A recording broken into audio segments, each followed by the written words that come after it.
Hello, I'm Skye Taylor and welcome to another Q&A. That's where you, the artist, ask the question and I do my best to answer it. But remember, it's only my opinion. Okay, let's get on with our first question. Our first artist question. It comes from Sinister Minister. He writes, and I like that name, that's kind of cool. Hey Skye, I love the videos, very informative, but I do have a question.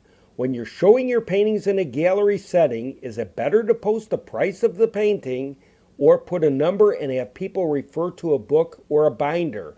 This way they fall in love with the painting before knowing the actual price. Not going to happen.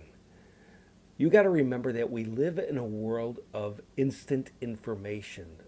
People want to know right now. They're not going to take the time to be going through a book to find a price. They're not going to, what they're going to assume, if you go to that much effort, they can't afford it. That's the first impression they'll get. So what I suggest is posting the price alongside the painting. Here's the way the buyer looks at a painting. Here's what happens. The first thing they see is the painting. If they love the painting, they look for the artist's name. Then they look for the price. It's usually in that order. If the price is right, they'll say, oh my gosh, yeah, I can afford it. Being sold, out the door, money in hand. You're sitting in Florida, sipping on a julep. Good times. But if they have to take the time to look through the book, the problem is if they do, you're taking the time, you're losing the impulse. You're giving them time to think, well, maybe if that's too much effort, maybe I don't really want this.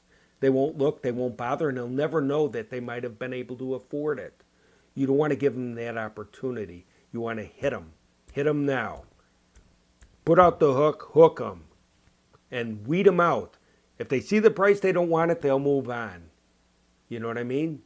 You weed them out. It's either yes or no. Okay, our next question comes from Oliver Sandguy. He writes, I've read that acrylics are stable enough so you don't need to varnish a painting. What do you think? Thanks for the great video and tips, and hello from France. Well, yes, acrylics are stable, but you're missing the whole purpose. The reason why you want to varnish them is to protect the painting from dust and dirt. Now, my opinion and what I do is I never varnish a painting until I sell it or if I'm putting it in a gallery. The reason being is that you keep your options open. How about if somebody loves the painting but they don't like a little something on it? You have the opportunity. You have the opportunity to change it, before varnishing it. You can make corrections. And maybe on down the road, you look at that painting and you say, you know what? I hate it. I want to paint over it. You can paint over it.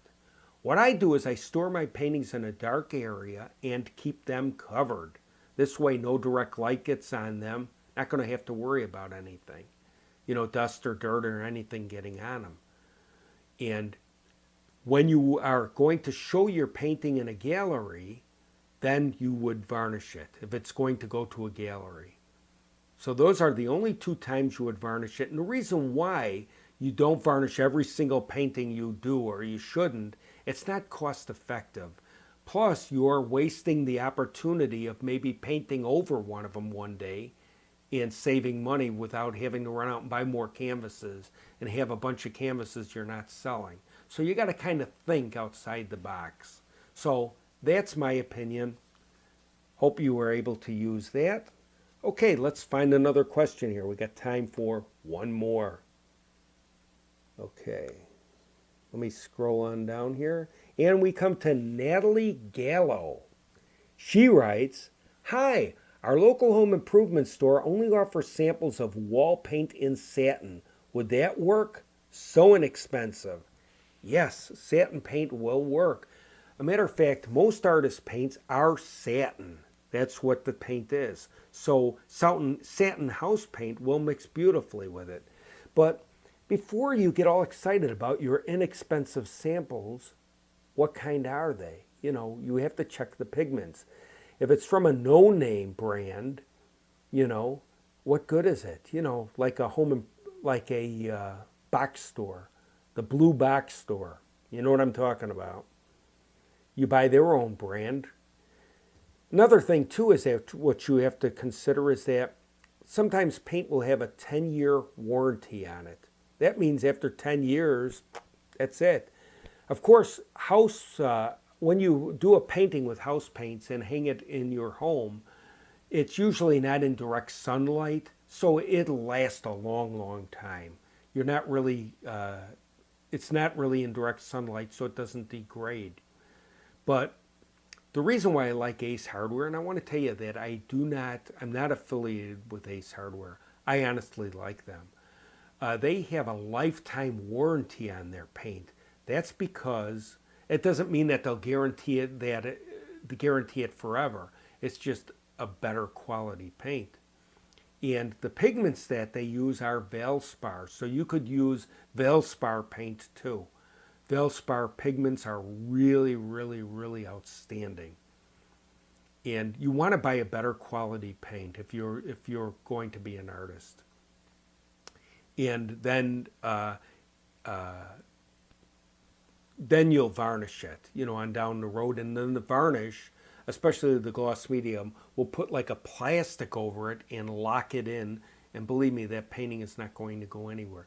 And just like any painting, you always want to, whenever you're showing a painting, you want to always keep it away from direct sunlight. In other words, a window that has the light coming in directly on it.